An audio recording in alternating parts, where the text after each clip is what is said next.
Chapter 2 Summary 2. Landing.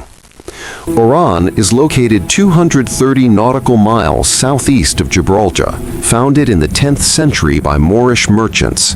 Oran holds significant historical importance, initially thriving on piracy before becoming one of the major ports on the Mediterranean. The Allies planned to initiate their North African invasion here with a bold assault on November 8, 1942, known as Operation Reservist. British intelligence warned that French sailors could sabotage the port swiftly, necessitating immediate action to secure the area for Allied operations.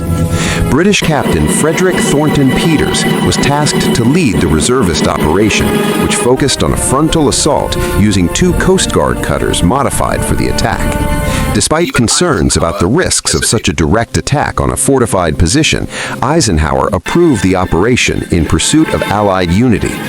Unbeknownst to the attackers, a coup in Iran initiated by local rebels was collapsing, leaving the French defenders on high alert. As the operation commenced at midnight, communication was unclear, and the French initially mistook American troops for allies in disguise. However, as gunfire erupted, the assault faced fierce resistance. The cutters, Wolney and Heartland, were quickly overwhelmed, sustaining heavy casualties.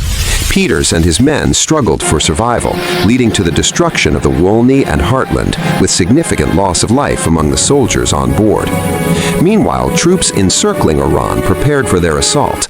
There were approximately 40,000 troops ready to secure the city. Confusion marked the initial stages of combat, as American forces varied in their response to the unexpectedly defiant French defenders. Colonel George F. Marshall led the American troops, struggling to maintain order amid chaos. Concurrently, the first American airborne operation, Operation Villain, was underway, with paratroopers attempting to seize key airfields. Despite planning success, numerous operational failures left them dispersed and stranded. They eventually captured some positions, but suffered significant losses, revealing weaknesses within the Allied forces.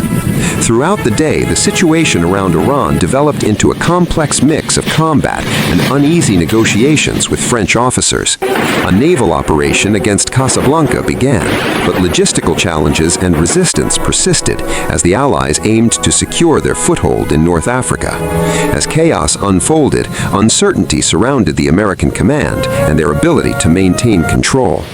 In Algiers, the political context further complicated military operations as American representatives engaged with French leaders like Admiral Darlan, who found himself torn between loyalty to Vichy and the realities of the invading forces. Despite the setbacks, American commanders maintained a strong front, pushing further into Iran while attempting to manage the logistics of their operations in unfamiliar terrain.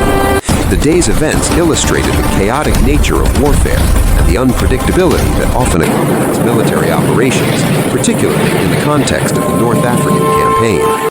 Ultimately, the landings represented a pivotal moment for the Allies, highlighting both the valor and challenges faced as they began their campaign in North Africa. The chapter concludes with a recognition of the complexity of alliances and the high stakes involved in the struggle for control in the region.